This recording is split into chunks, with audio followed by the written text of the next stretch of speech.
चलिए जानते हैं झारखंड की 25 बड़ी खबरों को सिर्फ 10 मिनट में। पर अभी तक आपने इस चैनल को सब्सक्राइब नहीं किया है तो सब्सक्राइब कर दें। मैया सम्मान योजना पर बड़ा अपडेट। बाकी महिलाओं को 5,000 रुपये भुगतान को लेकर मुख्यमंत्री से बड़ी अपील। मुख्यमंत्री मैया सम्मान योजना को लेकर एक बड़ा अपडेट सामने आया है। जिन लाभार्थी महिलाओं के बैंक खाते में 5,000 रुपये की राशि पहुंच चुकी है, उन्हें योजना का लाभ मिल चुका है। वहीं जिन महिलाओं को अभी तक यह राशि नहीं मिली है, उनके लिए भी राहत भरी खबर है। बताया जा रहा है कि कांग्रेस के एक वरिष्ठ नेता ने मुख्यमंत्री हेमंत सोरेन से अपील की है कि योजना की सभी शेष पात्र महिलाओं के खातों में भी जल्द से जल्द 5,000 रुपये की राशि भेजी जाए।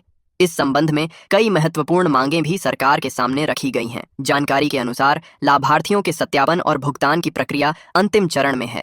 ऐसे में उम्मीद जताई जा रही है कि जिन महिलाओं को अभी तक राशि नहीं मिली है, उनके खातों में भी जल्द भुगतान किया जा सकता है। हालांकि सरकार की ओर से आधिकारिक तिथि की घोषणा अभी बाकी है। झारखंड सरकार का बड़ा ऐलान। वृद्ध, दिव्यांग और गंभीर रूप से बीमार कलाकारों को 4,000 रुपये मासिक पेंशन। झारखंड सरकार ने राज्य के वृद्ध, दिव्यांग और गंभीर रूप से बीमार कलाकारों के लिए बड़ी राहत देने वाला फैसला लिया है। वित्तीय वर्ष 2026-27 के लिए सरकार ने ऐसे पात्र कलाकारों से आवेदन आमंत्रित किए हैं जिन्हें हर महीने 4,000 रुपये की सम्मान पेंशन दी जाएगी। इस योजना का उद्देश्य आर्थिक रूप से कमजोर और जरूरतमंद कलाकारों को सम्मानजनक आर्थिक सहायता प्रदान करना है, ताकि वे अपनी आजीविका बेहतर तरीके से चला सकें। इस योजना के तहत मिलने वाली 4,000 रुपये की मासिक पेंशन सीधे लाभार्थी के आधार से जुड़े बैंक खाते में डीबीटी डायरेक्ट बेनिफिट ट्रांसफर के माध्यम से भेजी जाएगी। सामान्य श्रेणी के कलाकारों के लिए न्यूनतम आयु 60 वर्ष निर्धारित की गई है, जबकि गंभीर रूप से बीमार और स्थायी दिव्यांग कलाकार किसी भी आयु में आवेदन कर सकते हैं। झारखंड के मजदूरों के लिए बड़ी खुशखबरी। सरकार ने बढ़ाई न्यूनतम मजदूरी। अब हर दिन मिलेंगे ज्यादा रुपए। झारखंड के लाखों मजदूरों के लिए राहत भरी खबर है। राज्य सरकार ने असंगठित क्षेत्रों में काम करने वाले श्रमिकों की न्यूनतम मजदूरी दरों में बढ़ोतरी कर दी है। इस फैसले से अकुशल, अर्धकुशल, कुशल और अति कुशल श्रमिकों को पहले की तुलना में अधिक दैनिक मजदूरी मिलेगी। नई दरों के अनुसार अकुशल श्रमिकों को अब 502 रुपये प्रतिदिन, अर्धकुशल श्रमिकों को 527 रुपये प्रतिदिन, कुशल श्रमिकों को 694 रुपये प्रतिदिन और अति कुशल श्रमिकों को 800 रुपये प्रतिदिन न्यूनतम मजदूरी मिलेगी। अगर पुरानी मजदूरी से तुलना करें तो पहले अकुशल श्रमिकों को 487 रुपये, अर्धकुशल को 511 रुपये, कुशल को 674 रुपये और अति कुशल श्रमिकों को 777 रुपये प्रतिदिन मिलते थे। यानी सभी श्रेणियों के श्रमिकों की मजदूरी में बढ़ोतरी की गई है। स्मार्ट मीटर पर बड़ा तोहफा। अब हर यूनिट पर 25 पैसे की छूट बिजली बिल में होगी। सीधी बचत। अगर आपने अपने घर में स्मार्ट प्रीपेड बिजली मीटर लगवा लिया है या लगवाने की योजना बना रहे हैं, तो यह खबर आपके लिए राहत भरी हो सकती है।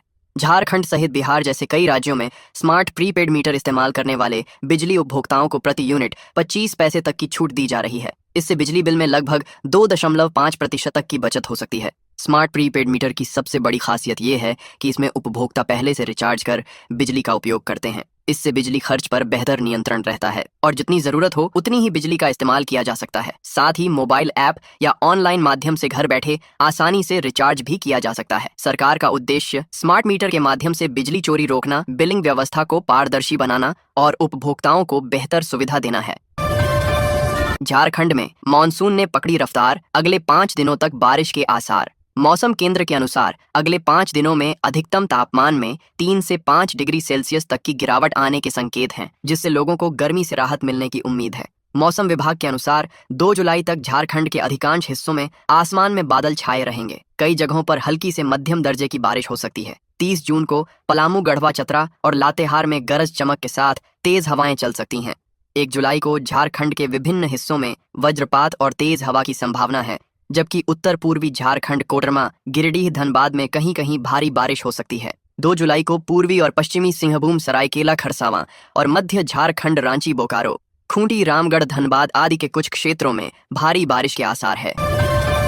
युवाओं के सपनों पर पानी। जेएसएससी ने रद्द की सचिवालय स्टेनोग्राफर परीक्षा। 455 पदों पर लटकी बहाली। झारखंड के बेरोजगार युवाओं और प्रतियोगी परीक्षाओं की तैयारी कर रहे अभ्यर्थियों के लिए एक मायूस करने वाली खबर सामने आई है। झारखंड कर्मचारी चयन आयोग जेएसएससी ने झारखंड सचिवालय आशुलिपिक प्रतियोगिता परीक्षा 2024 जेएसएससी 2024 को पूरी तरह से रद्द कर दिया है। इस संबंध में आयोग के परीक्षा नियंत्रक के हस्ताक्षर से एक आधिकारिक सूचना जारी कर दी गई है। जारी पत्र के अनुसार विज्ञापन संख्या 24/2024 और 25/2024 के तहत शुरू की गई इस पूरी चयन प्रक्रिया को तत्काल प्रभाव से रद्द माना जाएगा। अचानक परीक्षा रद्द होने के इस फैसले से राज्य भर के हजारों आवेदक छात्रों में भारी आक्रोश का माहौल है, जो लंबे समय से इस परीक्षा के आयोजन का इंतजार कर रहे थे। आयोग द्वारा जारी आधिकारिक सूचना में परीक्षा रद्द किए जाने के तकनीकी और प्रशासनिक कारणों का भी स्पष्ट उल्लेख किया गया है।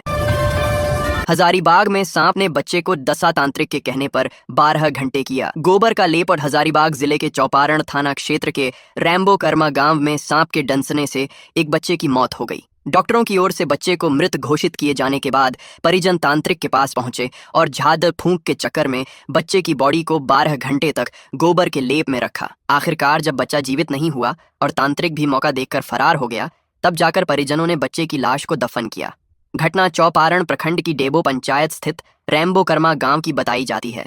प्राप्त जानकारी के मुताबिक घर में सो रहे प्रवीण रविदास के 13 साल के बेटे अर्शदास को 27 जून को तड़के करीब 3 बजे एक सांप ने डंस लिया।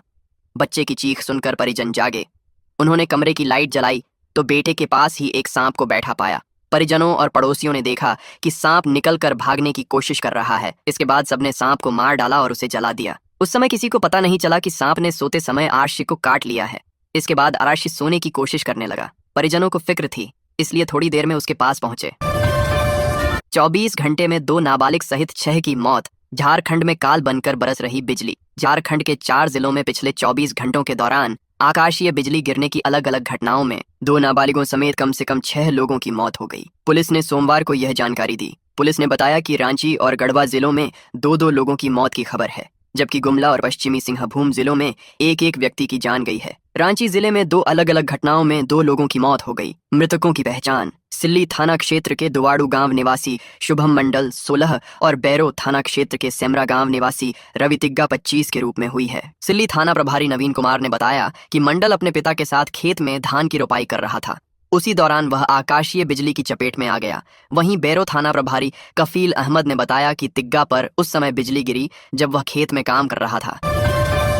बच्चा चुराने के शक में 3 महिलाओं की बेरहमी से पीटाई। रामगढ़ में तनाव का माहौल। रामगढ़ थाना क्षेत्र अंतर्गत नौखेता पंचायत के बिंधासारे गांव में शनिवार देर शाम अफवाह के चलते एक बड़ी घटना घटी।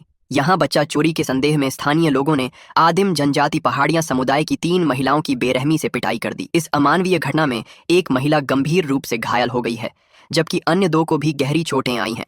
प्राप्त जानकारी के अनुसार काठीकुंड थाना क्षेत्र की रहने वाली ये तीनों पहाड़िया महिलाएं बरमसिया पंचायत के लेटो गांव में अपने किसी रिश्तेदार के यहां आई हुई थीं।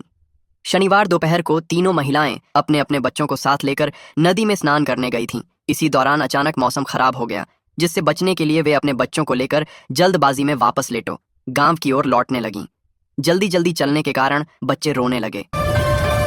रांची में 11,000 से ज्यादा राशन कार्ड रद्द, जुर्माना भी लगाया गया। 43,941 मामलों में जांच जारी। रांची जिले में गरीबों का अनाज लेने वाले 11,873 लोगों के राशन कार्ड रद्द कर दिए गए। इसमें शहरी क्षेत्र के 3,372 कार्ड शामिल हैं। जांच अभियान में जिले में अभी तक 1,88,778 राशन कार्ड धारकों का सत्यापन किया जा चुका है। इनमें 1,32,964